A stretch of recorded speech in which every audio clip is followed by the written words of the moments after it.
नमस्कार, स्वागत है आपका जी बिजनेस में। मैं हूं दीपक डोभाल और आप देख रहे हैं आपकी खबर आपका फायदा। दुनिया भर में कैंसर के मामले तेजी से बढ़े हैं।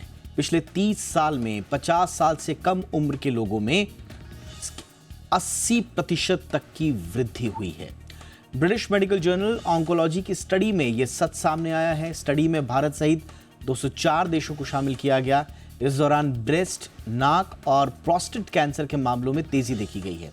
ऐसे में आज हम विशेष तौर पर भारत के संदर्भ में कैंसर के बढ़ते मामलों की चर्चा करेंगे, इनकी वजहों को समझने की कोशिश करेंगे, इससे पार पाने के उपायों पर भी करेंगे एक्सपर्ट से बातचीत। लेकिन पहले ये रिपोर्ट।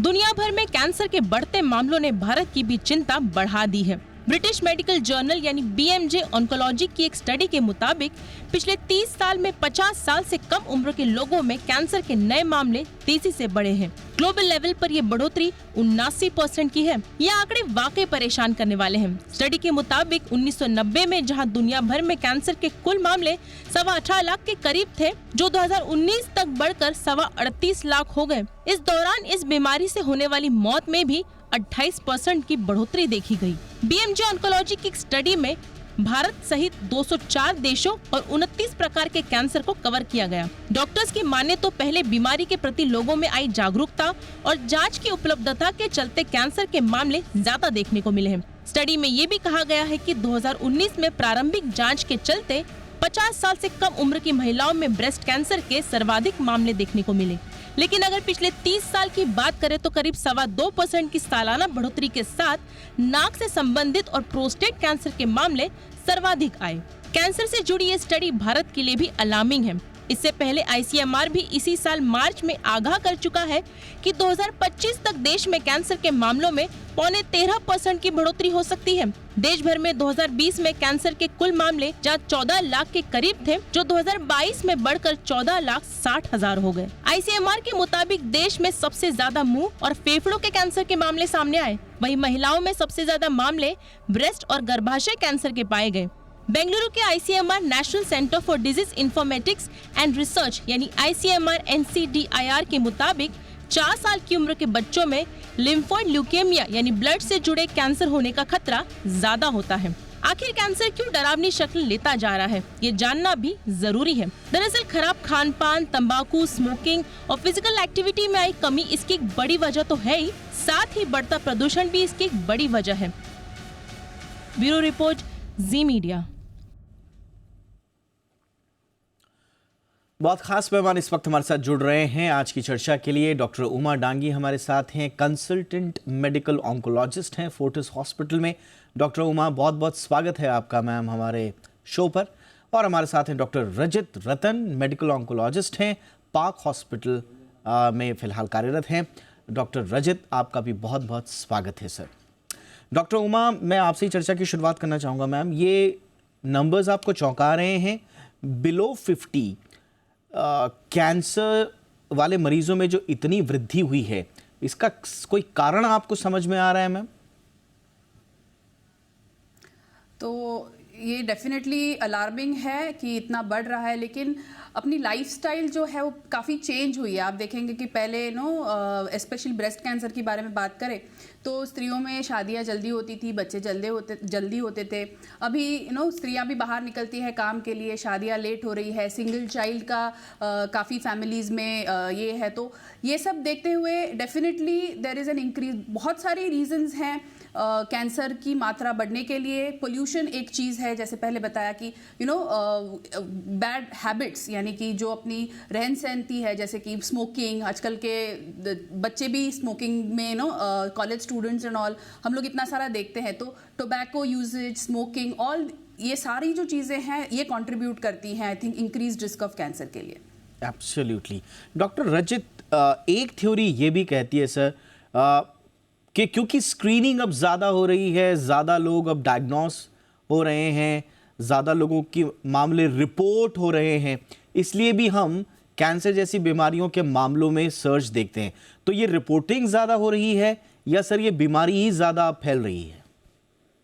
देखिए डेफिनेटली ये दोनों कारणों की वजह से है। बीमारी की रिपोर्टिंग भी ज़्यादा हो रही है। हमारे पास आज नई-नई तकनीकें हैं, जिससे हम डिज़ीज़ को पता लगा सकते हैं। हमारी जो कैंसर रजिस्ट्रीज़ हैं, वो इस टाइम पे चारों तरफ फैली हुई हैं, देश-विदेश में, और वो हमें ज़्यादा कैंसर केसेज़ डिटेक्ट करके हमारे डेटाबेस में लाते हैं। तो डेफ़िनिटली अब थोड़ा-सा हिस्सा इसका इस वजह से भी है क्योंकि हम कैंसर डिटेक्ट भी कर पा रहे हैं और हमारा रिकॉर्ड कीपिंग भी काफ़ी बेहतर हुआ है। पर इसमें कोई शक की बात नहीं कि कैंसर के केसेज़ बढ़े हैं पर पॉपुलेशन। हम भी अपने क्लिनिक्स में over a period of time हमने भी देखा है कि यंग पेशेंट्स स्पेशली जिनको कैंसर होता है वो काफ़ी ज़्यादा हो गए हैं, स्पेशली ब्रेस्ट, कोलन कैंसर।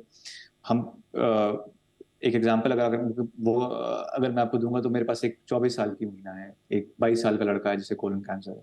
तो ये चीज़ें हम पहले बहुत कम देखा करते थे, बड़ी रेयर होती हैं। आजकल अनफॉर्चुनेटली ये चीज़ें भी आम हो गई हैं।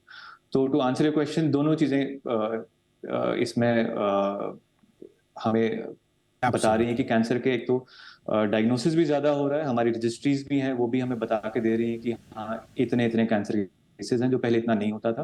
प्लस ऑब्वियसली कैंसर के जो केसेज़ भी हैं, अनफॉर्चुनेटली वो भी बढ़ रहे हैं, जैसे मैडम ने बताया। बिल्कुल, ये दोनों तस्वीरें हैं। इसका आंसर जी। इन दोनों जो संभावनाएं हैं उसमें छुपा हुआ है। एक तो केसेस भी बढ़ रहे हैं और दूसरा रिपोर्टिंग भी ज़्यादा हो रही है। डॉक्टर समीर भाटी भी हमारे साथ, पब्लिक हेल्थ एक्सपर्ट है। डॉक्टर समीर, आपका भी बहुत बहुत स्वागत है। डॉक्टर समीर, आपको क्या लगता है ये जो 50 साल से कम उम्र के लोगों में कैंसर के मामलों का बढ़ना, हालांकि एक अच्छी बात यह है कि एक ज़माने में जब कहा जाता था कि कैंसर लाइलाज है, उसका कोई इलाज नहीं, कैंसर हो गया तो जीवन ख़त्म, कम से कम उस मनोदशा से हम आगे बढ़ चुके हैं, उस अवधारणा से आगे बढ़ चुके हैं। अब ऐसा नहीं है, यदि समय पर डिटेक्शन हो जाए तो फिर जान भी बच जा रही है। इनफैक्ट लोग कैंसर के साथ भी एक नॉर्मल लाइफ जी ले रहे हैं। तो वो तो हमने एक उपलब्धि के तौर पर हमारे साथ है, लेकिन कैंसर का डायग्नोस हो जाना ये अपने आप में अच्छे खासे परिवारों को तोड़ देता है, मानसिक रूप से भी और फिनेंशियली भी। क्या पॉलिसी इंटरवेंशन की आवश्यकता है? सरकारों की तरफ से जो कुछ किया जा रहा है, क्या वो पर्याप्त है? बिल्कुल। देखिए, जिस तरह से अब जो बदलाव हमने देखा है, अगर पिछले कुछ सालों से जो ट्रेंड देखें हम, और ये जो मामले भी ज़्यादा बढ़ रहे हैं, अगर पिछले 20 साल में देखें तो मामलों में काफ़ी ज़्यादा बढ़ोतरी आई है, क्योंकि जैसा अभी बताया भी कि लाइफस्टाइल मॉडिफिकेशन उसके पीछे एक बहुत बड़ा कारण है। इसमें देखिए, गवर्नमेंट के स्तर पे देखें तो प्रिवेंशन कंट्रोल के ऊपर अभी कुछ चल रही है स्कीम। जैसे कि अगर हम इंडिया की भी बात करें तो 3 जो कॉमन कैंसर है, जैसे oral, breast and cervical cancer, इसके लिए जो गवर्नमेंट की एक स्कीम है, जो Ayushman Bharat health and wellness scheme के अंडर, उसमें 30 साल से उम्र के जो अधिक के लोग हैं उनको टारगेट किया गया है और उनके ऊपर ये स्क्रीनिंग वाला प्लान चल रहा है। बट यहाँ पर एक चीज और समझने वाली बात, देखिए अभी जो ICMR का एक डेटा आया था, वो डेटा शो कर रहा था कि 7 तरह के जो कॉमन कैंसर्स हैं उनका अप्रोक्सीमेटली 40% के करीब ओवरऑल कैंसर में कंट्रीब्यूशन है, जिसमें आपका ब्रेस्ट हो गया, oesophagus, mouth, stomach, liver, cervical cancer, ये सब इस तरह के कैंसर। एक यहाँ पे अगर हम इंडिया में भी देखें हमारी पॉपुलेशन वाइज, तो डेमोग्राफिकली कुछ वेरिएशंस भी है इसके अंदर। अगर हम रूरल एंड अर्बन एरियाज के अंदर भी देखें तो अर्बन एरियाज के अंदर अभी भी प्रिविलेंस ज्यादा है, जिसमें काफी सारे और फैक्टर्स आ गए। जैसे हम ओवरऑल इन्वायरमेंटल फैक्टर की बात कर लें, फूड हैबिट्स की बात कर लें, जो कि एक मेजर रोल प्ले करता है। एक चीज यहाँ पर और भी है, अगर एक इस तरह का ट्रेंड देखें हमारा, अगर आप ये देखिए कि जो माउंटेन वाले एरिया हैं, लेह लद्दाख की बात करें, तो वहां की अगर हम फूड हैबिट्स को लेकर चलें ज्यादातर, तो वहां पर जिस तरह का खाना, पैकेज्ड फूड जो है काफी ज्यादा, रेड मीट का सेवन काफी ज्यादा, तो वहां पर जो कैंसर है वो आप ये देखिए इसोफेगस, स्टमक, इस तरह के कैंसर्स काफी ज्यादा बढ़ रहे हैं। तो डाइट का, ओवरऑल लाइफस्टाइल का इस चीज से शो होता है कि आपका काफी डायरेक्ट रोल यहाँ पर प्ले हो जाता है। रही बात, जैसे हम गवर्नमेंट के स्तर पे तो बात कर रहे हैं, देखिए कुछ कैंसर हैं ऐसे जो स्क्रीनेबल हैं, जो प्रिवेंटेबल कैंसर्स हैं, उनके ऊपर अभी भी अवेयरनेस की मुझे लगता है काफी ज्यादा जरूरत है, क्योंकि अर्बन एरियाज में भी हम देखें जहां पर सभी तरह की सुविधाएं उपलब्ध है, यहाँ पर भी काफी हद तक लोग लेट ही पहुंचते हैं, थर्ड या फोर्थ स्टेज पर। और बहुत सारे अगर हम देखें तो इंसिडेंटल फाइंडिंग, कि वो कुछ और जांच कराने आते हैं और पता लगता है उनको कि कैंसर है, कार्सिनोमा है। तो ये सब चीजें आई थिंक मुझे इनको समझने की हमें बहुत ज्यादा जरूरत है। और जैसा हम यंग लोगों की बात कर रहे दीपक जी, इसमें मेटाबॉलिक सिंड्रोम भी यंग लोगों में सारे बढ़ ही रहे हैं। जैसे हम बात कर रहे हैं हमेशा कार्डियोवैस्कुलर डिजीज, डायबिटीज, और सेम इनके अंदर कैंसर भी यंग लोगों के अंदर काफी राइज हो रहा है, जो कि काफी अलार्मिंग है। ये आपने थोड़ा सा जो कुछ डेटा के साथ फैक्ट बताया, ये बहुत इंपॉर्टेंट है हर पहलू को समझना।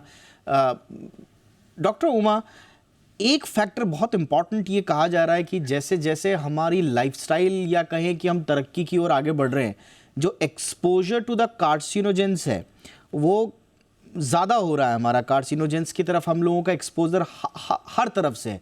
मतलब right from tobacco smoking, ultraviolet radiation के से भी हम ज़्यादा एक्सपोज हो रहे हैं। एनवायरमेंटल पोल्यूशन एक बहुत बड़ा फैक्टर है, जो जिसमें एयर पॉल्यूट्स हैं, डाइटरी फैक्टर्स थोड़ा बहुत हम जिक्र कर ही रहे हैं, अल्कोहल कंजम्पशन। ऐसा लग रहा है कुछ हैजार्डस ऑक्यूपेशन अभी भी हैं हिंदुस्तान में जो जिनसे हम बाहर नहीं उभर पाए हैं। कुछ पॉकेट्स में केमिकल एक्सपोजर भी हैं, उनसे भी अब हम पूरी तरह से बाहर नहीं निकल पाए हैं। ये जो इतना कार्सिनोजेंस के प्रति हम लोगों का एक्सपोजर है, क्या ये भारतीयों को ज़्यादा संवेदनशील बनाता है, ज़्यादा वल्नरेबल बनाता है कैंसर के लिए? कितना इंपॉर्टेंट है कार्सिनोजेंस के प्रति जो हमारा एक्सपोजर है एक आम भारतीय का, उसको समझना? नहीं, ये तो आपने बहुत पते की बात कही है कि ये बहुत ज़रूरी है जानना, क्योंकि कार्सिनोजन एक्सपोजर जो है, it is one of the factors जिसकी वजह से कैंसर होने की रिस्क बढ़ती है शरीर में। एवरेज पोल्यूशन, अगर आप रास्ते पे भी जाए तो इतना सारा पोल्यूशन है, केमिकल फैक्ट्रीज जो अपना जो एग्जॉस्ट निकाल रहे हैं उसमें भी पोल्यूटेंट्स हैं, उसमें भी कार्सिनोजेंस है। तो बहुत सारी तरफ से we are expose to carcinogens, और ये एक रीज़न है डेफिनेटली, और ये बहुत ही इंपॉर्टेंट रीजन है। लेकिन इसमें हमारे तरफ हम भी लाइफस्टाइल थोड़ा सा चेंज कर सकते हैं। जैसे कि स्मोकिंग तो हम खुद धूम्रपान करना एक चीज है, हम अगर पब्लिक प्लेसेस में धूम्रपान करते हैं तो जो पैसिव स्मोकिंग बोलते हैं, यानी कि जो अपने साथ सिर्फ खड़ा है या हमारे से बात कर रहा है, उसको भी हम वो जो हानिकारक स्मोक है उसका एक्सपोजर करें। तो हम लोग को भी, आई थिंक हम लोग को भी समझना चाहिए कि ये जो बैड हैबिट्स है, ये जो खराब आदतें हैं, इनसे थोड़ा दूर रहें तो बेटर है। लाइफस्टाइल मॉडिफाई करना बहुत ज़रूरी है, और अगर ये लाइफस्टाइल मॉडिफाई करेंगे तो आई थिंक धीरे धीरे ये कार्सिनोजन एक्सपोजर जो हमारा हो रहा है ये भी धीरे धीरे कम होगा। बिल्कुल आपने सही कहा। डॉक्टर रजित, कई बार ये भी कहा जाता है दो फैक्टर कैंसर को लेकर बड़े प्रचलित हैं। अभी इसको आप धारणा भी कह सकते हैं, इसको मिथ या भ्रम भी कह सकते हैं। एक किसाब जिसकी फैमिली ट्री में कभी कैंसर हुआ हो तो उन्हीं फैमिलीज में कैंसर होने का खतरा भी होता है। दूर दूर तक हमारी फैमिली में कोई कैंसर नहीं है तो हमको भी नहीं होगा, ये पहला मिथ। दूसरा कि साहब हार्मोनल फैक्टर्स जो होते हैं, ख़ास तौर से ओबेसिटी या कोई दूसरी मेडिकल कंडीशंस हैं, वो शायद इन्फ्लुएंस कर लें कैंसर के रिस्क को। जैसा कि ब्रेस्ट कैंसर के रूप में कहा जाता है कि एस्ट्रोजन, शायद एक्सेस एस्ट्रोजन है, वो लिंक्ड है आपके ब्रेस्ट और एंडोमेट्रियल कैंसर से।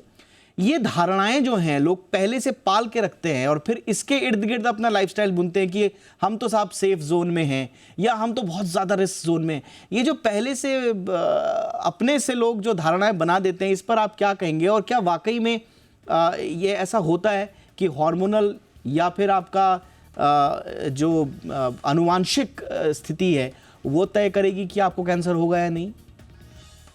देखिए, आपका सही कहना है कि ये सिर्फ धारणाएं हैं और हमें किसी भी चीज को लाइटली नहीं लेना चाहिए।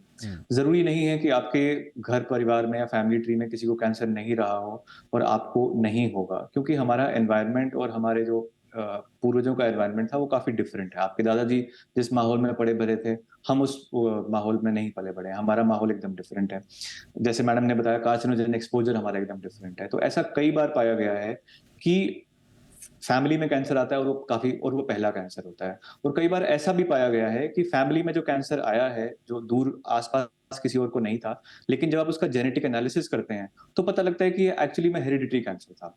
उसमें कोई ब्राका जीन पॉजिटिव आता है या कोई और जीन पॉजिटिव आता है। हमें भी एज डॉक्टर्स ये सिखाया जाता है कि आप भी कभी भी किसी को फैमिली में कैंसर नहीं है तो उस चीज को आप डिसरिगार्ड करिए and see the patient as he is. जरूरी नहीं है कि फैमिली में कैंसर नहीं है उसे कैंसर नहीं होगा, लेकिन ये भी कहना सही है कि जिसकी फैमिली में ऑलरेडी कैंसर हुआ है, चाहे उसका एक कोई जेनेटिक लोकस या कोई जीन आइडेंटिफाई हो पाया है या नहीं हो पाया है, उसके आगे परिजनों को, बच्चे को या भाई बहन को कैंसर का रिस्क रिलेटिवली नॉर्मल पॉपुलेशन से ज्यादा है। तो ये रही आपके पहले सवाल का जवाब कि जरूरी नहीं है कि आपकी फैमिली में किसी को कैंसर हो या नहीं हो तो आपको नहीं हो सकता, चांस हमेशा बना रहता है। पर अगर किसी को है तो आपका चांस डेफिनेटली नॉर्मल पॉपुलेशन से थोड़ा ज्यादा रहेगा। दूसरा रहा हार्मोनल एस्पेक्ट की बात। हार्मोनल एस्पेक्ट डेफिनेटली एक रोल प्ले करते हैं कैंसर डेवलपमेंट में, स्पेशली जैसे आपने बताया अगर ओबेसिटी है तो ब्रेस्ट और कोलन कैंसर की जो प्रॉब्लम्स हैं वो बढ़ जाती हैं, डायरेक्टली और इनडायरेक्टली रिलेटेड टू ईस्ट्रोजन। कभी ईस्ट्रोजन से रिलेटेड होती हैं, कभी नहीं होती हैं, पर ये देखा गया है जिनका बीएमआई एक नॉर्मल स्तर से काफी ज्यादा रहता है उनमें उन पॉपुलेशन में कैंसर की मात्रा या इंसिडेंस ज्यादा रहता है। ये हो सकता है आपके खान पान का एक कारण हो, ये हो सकता है आपके अंदर के हार्मोनल चेंजेस का एक कारण हो, कभी कभार मल्टीफैक्टोरियल कॉजेज रहते हैं, बट जो भी कारण आपका बॉडी मास इंडेक्स या आपके हार्मोन एक्सेस करवाता है वो सारे कारण मिलके आपके कैंसर के रिस्क को बढ़ा सकते हैं। एब्सोल्युटली, ये हम इसलिए इन लेयर्स में बात कर रहे हैं ताकि एक आम इंसान को रिस्क पता चल पाए, खास तौर से जो यंगर पॉपुलेशन है, क्योंकि हम 50 से कम उम्र के लोगों की बात कर रहे हैं। याद रखिए, मैं जितनी जानकारी जुटा पाया हूँ, कैंसर एक ऐसी बीमारी है जो बुढ़ापे में अक्सर आ ही जाती है। ये बुढ़ापे की बीमारी कही जाती थी एक ज़माने में, लेकिन इसका जो प्रेवलेंस है वो यंगर पॉपुलेशन में जब से होना शुरू हुआ और रैंडमली होना शुरू हुआ, अचानक से डायग्नोस होना शुरू हुआ, स्वाभाविक रूप से चिंताएं बढ़ रही हैं और जिस तरह से रफ्तार इसकी बढ़ रही है वो एक चिंता का विषय। अब इन रिस्क फैक्टर्स को समझने के बाद अब रह जाता है एक बहुत महत्वपूर्ण विषय जिस पर हम करेंगे ब्रेक के बाद चर्चा, वो है इसकी स्क्रीनिंग या फिर डायग्नोसिस। वो कौन से फैक्टर्स हैं जिसमें आपकी बॉडी आपको सचेत कर रही होती है, आपको सतर्क कर रही होती है या कुछ संकेत दे रही होती है। अक्सर इन्हें हम नज़रअंदाज करते हैं और जब पता चलता है कैंसर का तो बहुत देर हो चुकी होती है। उन संकेतों को समझने की कोशिश करेंगे जो आपका शरीर आपको देता है कैंसर से संबंधित एक छोटे से ब्रेक के बाद।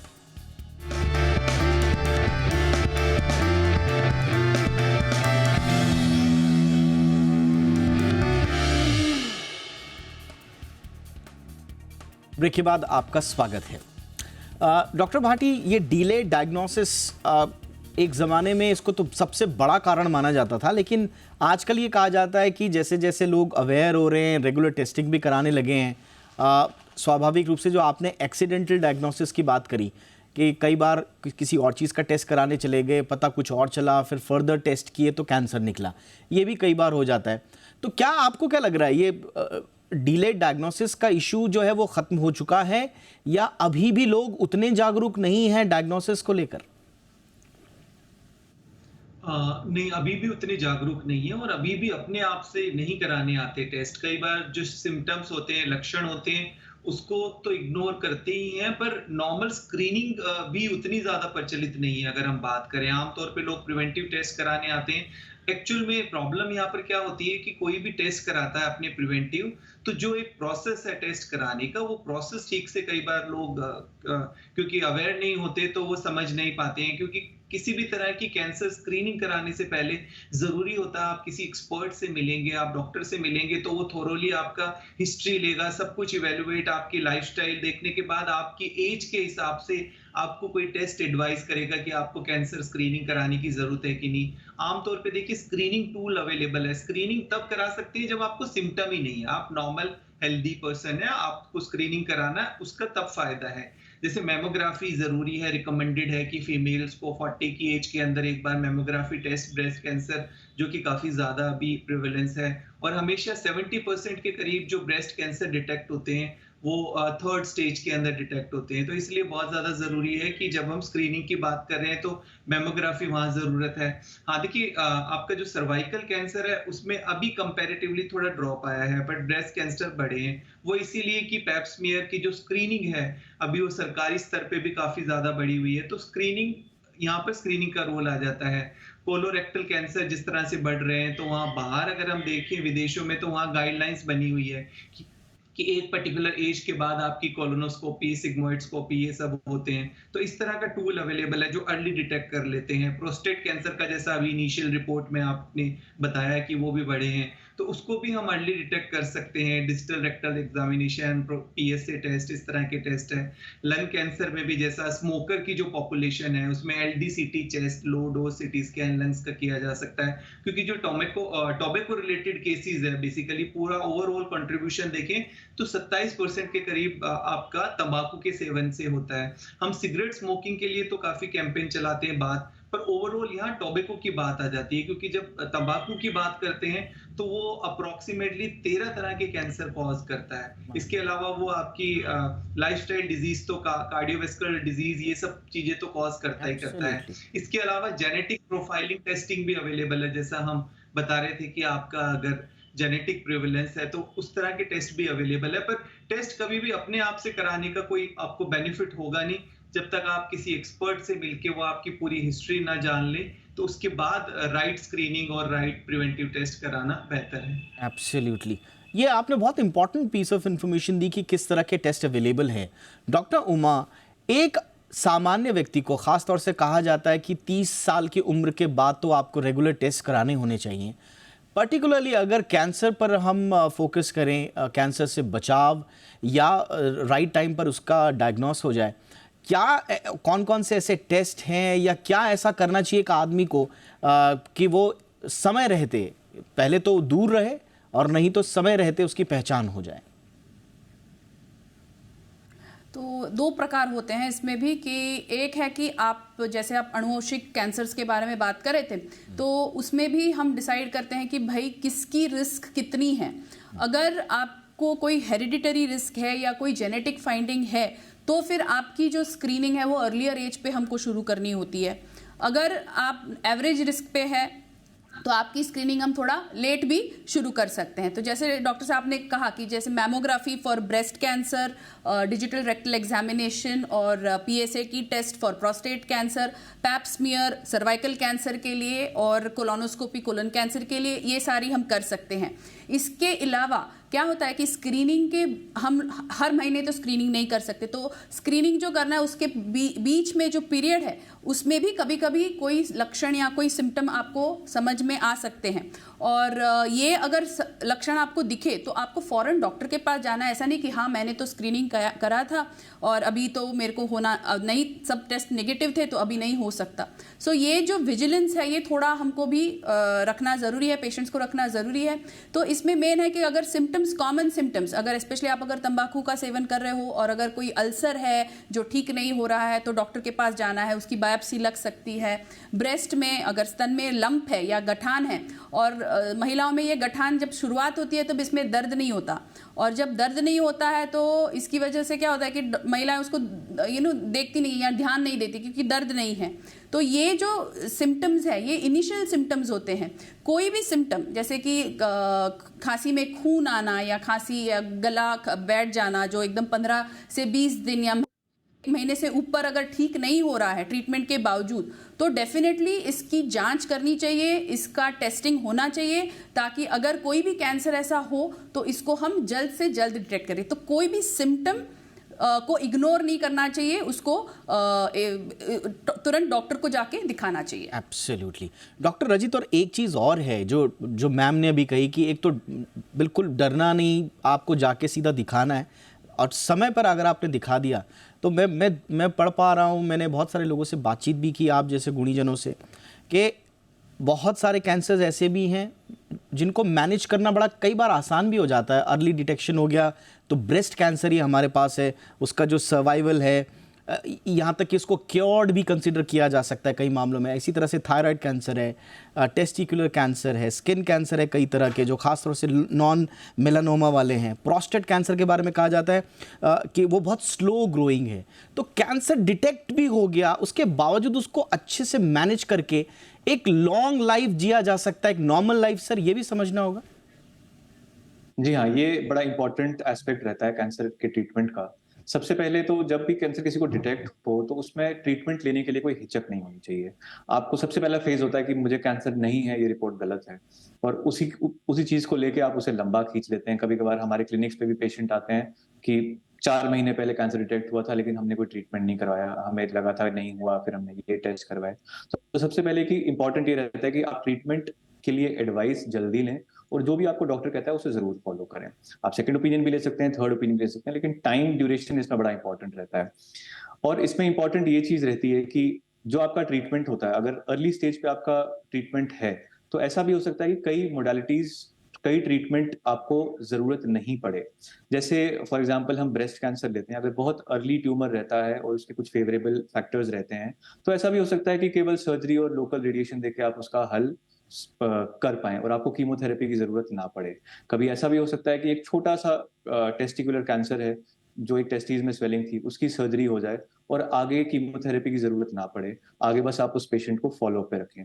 तो ये बहुत इंपॉर्टेंट जानना है कि early treatment means good survival, but early treatment से आप कई ऐसी कैंसर के जो इलाज हैं उनसे शायद बच भी सकते हैं, जो नॉर्मली एक स्टेज 3 या स्टेज 4 को मिलना लाजमी और जरूरी रहता है। तो उसके साइड इफेक्ट्स भी अल्टीमेटली आप प्रिवेंट कर सकते हैं। बिल्कुल बिल्कुल। और ये जो पूरा शब्द, जिसको बहुत ही डरावना शब्द बना दिया गया over the period of time, स्वाभाविक रूप से जब तक डायग्नोसिस, स्क्रीनिंग और सही इलाज नहीं था तब तक इस शब्द से डरना भी था।